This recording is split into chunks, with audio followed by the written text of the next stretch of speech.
What is going on, guys? It is Chubbs here. Today I'm going to be bringing you a brand new video, and today we're going to be talking about a certain part of the new patch that's come out for Overwatch, and that is the new hero. We are going to be talking about and reviewing Ashe.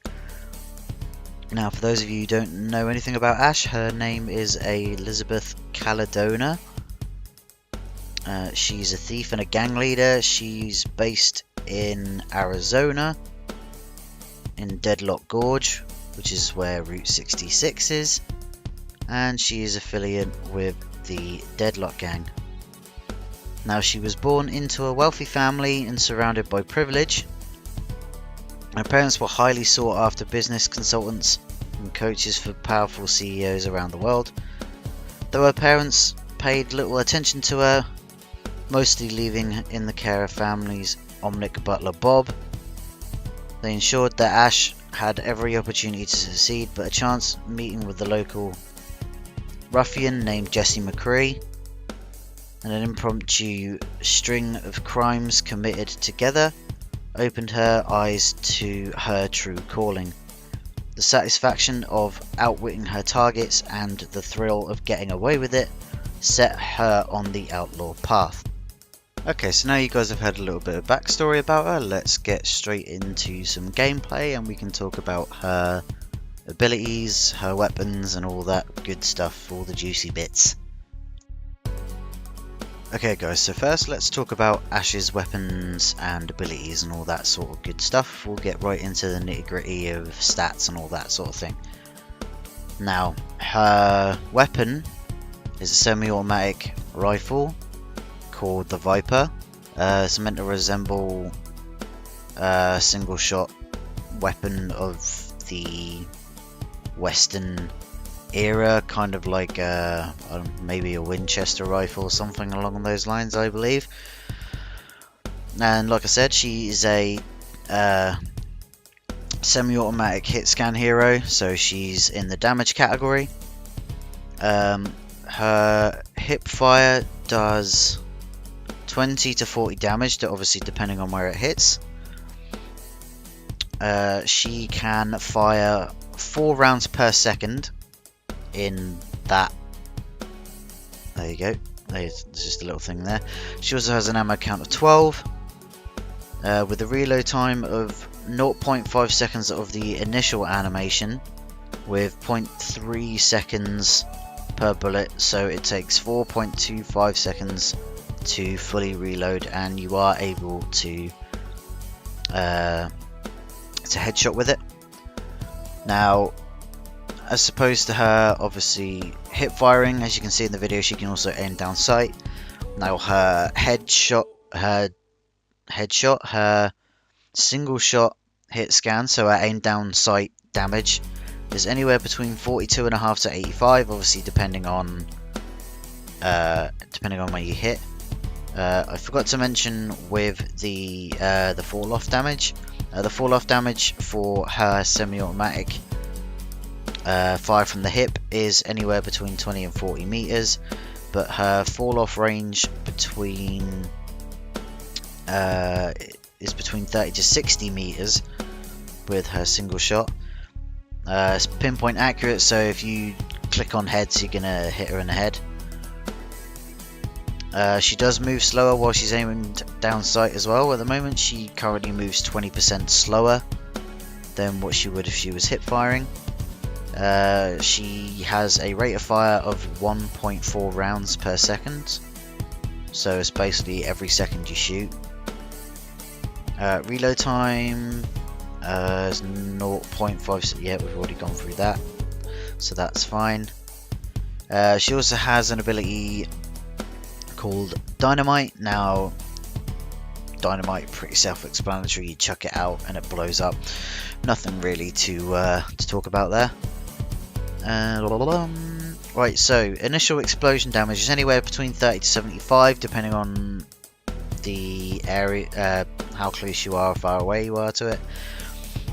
And it does a burn damage of 100. So if you have, let's say, a tracer, you can do explosion damage of 75, then burn her to 100. That's the tracer dead, unless she obviously ends up recalling or ends up being healed. As with Junkrat's stuff in previous patches, with the dynamite you could damage yourself. That goes anywhere between 60 to 87.5, so unless you're quite low, that won't kill you. The area effect is 5 meters, so if you're within 5 meters you will get hit. So if you're on the 5 meter mark, that will damage you for 30. If you're dead on it, that will damage you for 75, and obviously varies in between. Takes 2 seconds to throw it out, and the duration burn is 5 seconds, and it takes 10 seconds for the ability to cool down. As opposed to throwing it and letting the time tick, you can also shoot it to detonate it, but it does take quite a lot of skill to shoot it, unless you literally wait for it to hit the floor and then obviously shoot it. Or if you're bad like me, you're just going to end up missing it anyway. As I said, yep, damages to self. The burn also affects barriers and turrets, so you can use it against like Reinhardt and Zarya and Torbjorn turrets and Symmetra turrets and all that sort of thing. Burn effect is immediately removed upon taking a health pack, so if you or whoever it is you hit takes a health pack, the burn thing is instantly removed, and it deals a maximum of 120 damage to armor, so it does armor damage before it takes health. So if you've got more than 120 armor, you should be good to go. Now, she also has another ability called a coach gun. The coach gun can be used in 2 different ways that I have seen at the moment, or 2 or 3 different ways. She can use it to get to higher ground.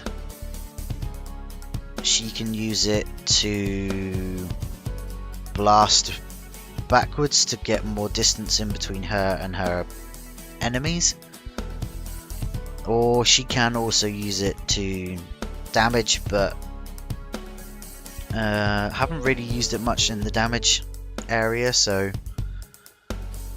I can't really say much on that. But with getting to higher ground, it is very, very useful, very, very versatile.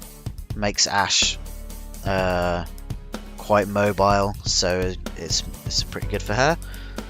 Now the damage it does is 6 per pellet. It's a 6 per pellet, so it's 90 per shot, because she has 15 pellets in her coach gun every time she fires it.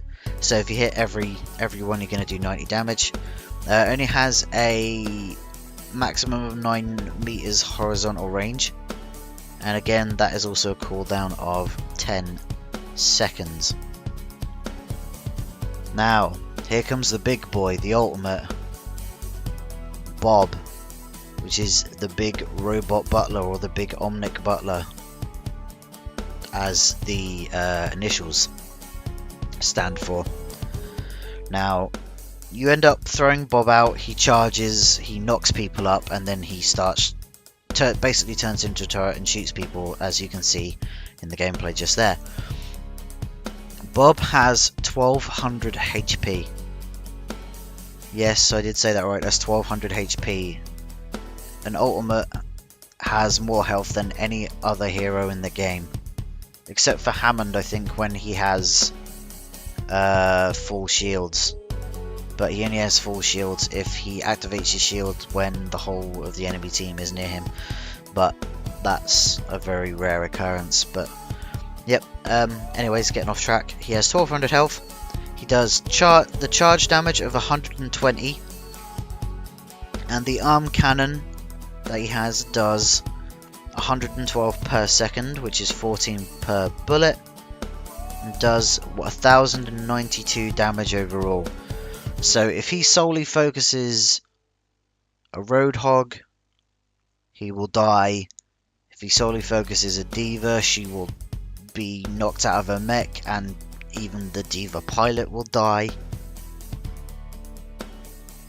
So he does a lot of damage. He lasts for 10 seconds after collision, so you could literally send him flying along the longest stretch ever, and he will not stop charging until he hits something. Whether it be a person or a wall or a payload or whatever it is, he will not stop until he hits something, and then he is there for 10 seconds after that. Charge required 2,000 points. Apparently it requires 2,000 points to charge. Fair enough. All of the other bits.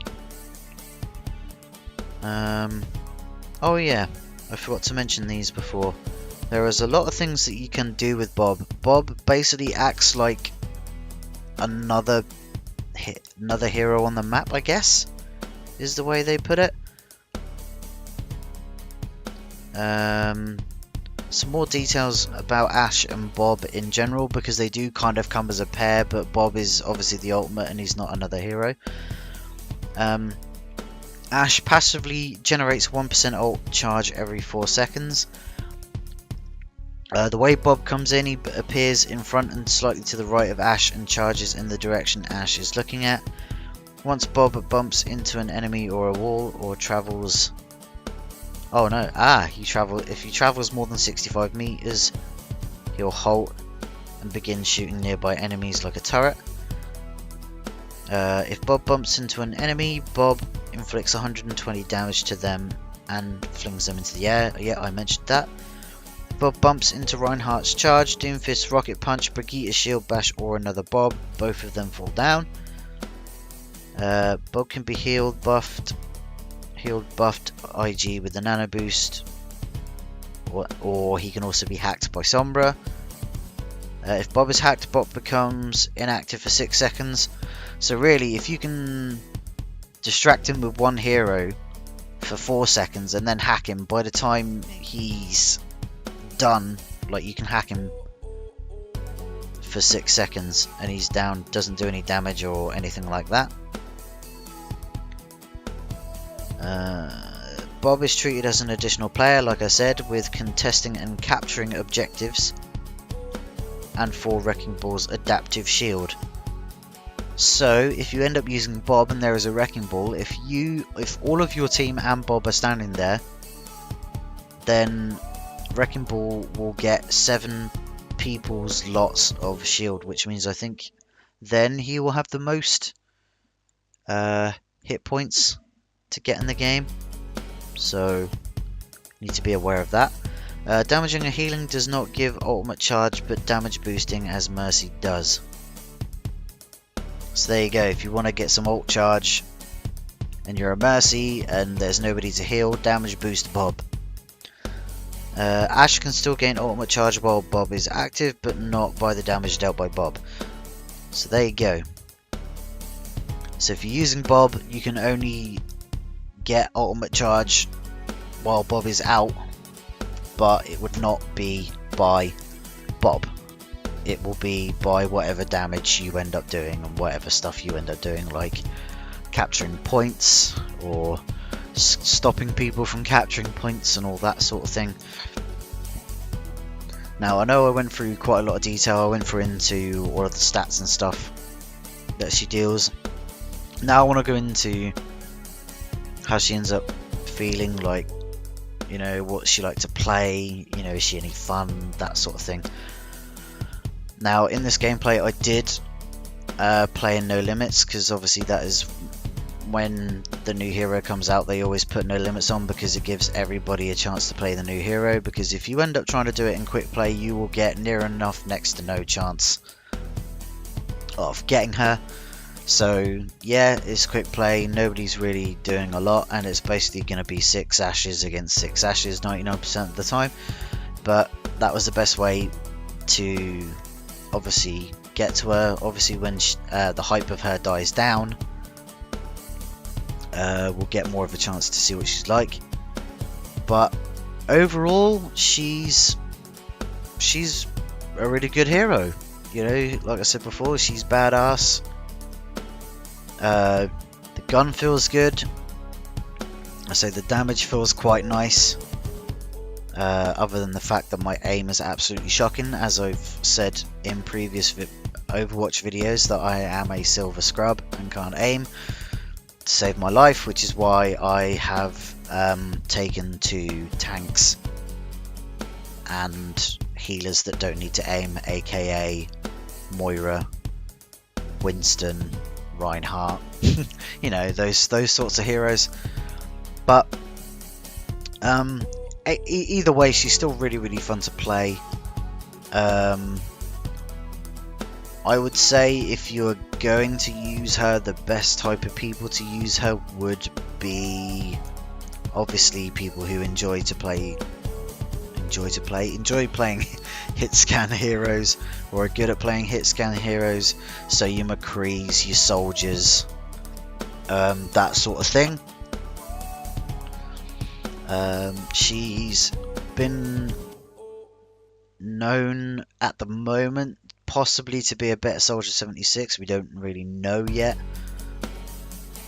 but nevertheless, like I say, she's still really good. I don't know whether she'll replace McCree or Soldier, but I think she'd be a really good ally against them, or she would be a good primary DPS anyway, going against or going with any other DPS. When it comes to her against Widow, I would highly suggest do not take 1v1s with a Widowmaker unless you know that the Widowmaker is bad at longer range. If you know the Widowmaker is bad, by all means give it a crack, but if you go up against a competent Widowmaker, you will still lose, because all she has to do is click on your head once and you are dead, whereas Ashe has to do it twice. So other than obviously the usual, you know, getting hacked and stuff like that, she's really good, I would say, against tanks. So say if you get dived by a Winston, you can use your coach gun to basically shoot him back up into the air, or basically get some distance between you and him. And if you are still close enough, just fire away at him, or if you feel confident enough, by all means try and headshot him, because if he ends up diving, you use your coach gun, you start putting shots into him, you're going to do quite a lot of damage.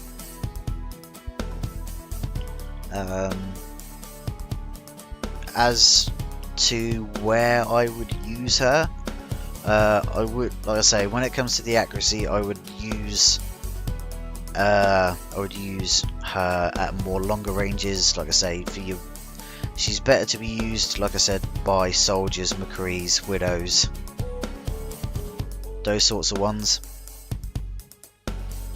But like I say, in general, she's really fun to play. She's like Soldier in a way. When you first pick up the game, she's easy to get the hang of, but she's very hard to master. She's gonna have quite a high skill cap, so I can't wait to see the pros get a hold of her and see what they think and do crazy plays with her.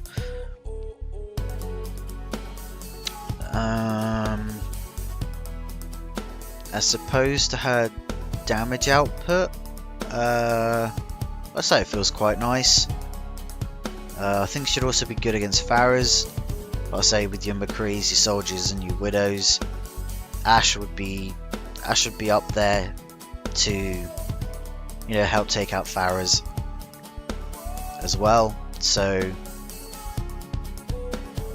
but I would say if you're gonna pick somebody to first try DPS, I would probably still go with Soldier just to get the hang of it. But instead, like I said, I'll go for Soldier. But then if you want to move on to Ashe, then by all means move on to Ashe. She's really good. She's definitely up there. And once you get used to her, she'll probably be one of the better heroes in the game, especially one of the better DPSs. She'll definitely out damage tanks and all that sort of thing, so get your hands on her where you can. Anyways guys, that's going to be it from me. Make sure you leave a like if you enjoyed. If you want to see more in-depth videos about new heroes that come out, then by all means hit the subscribe button and like and comment. I'd be happy to do more in-depth videos about new heroes as they come out, but who knows what's going to happen with the Hero 30. Will it be Echo? Will it be somebody different? Anyways guys, I'm off and I'll catch you next time. Ciao for now.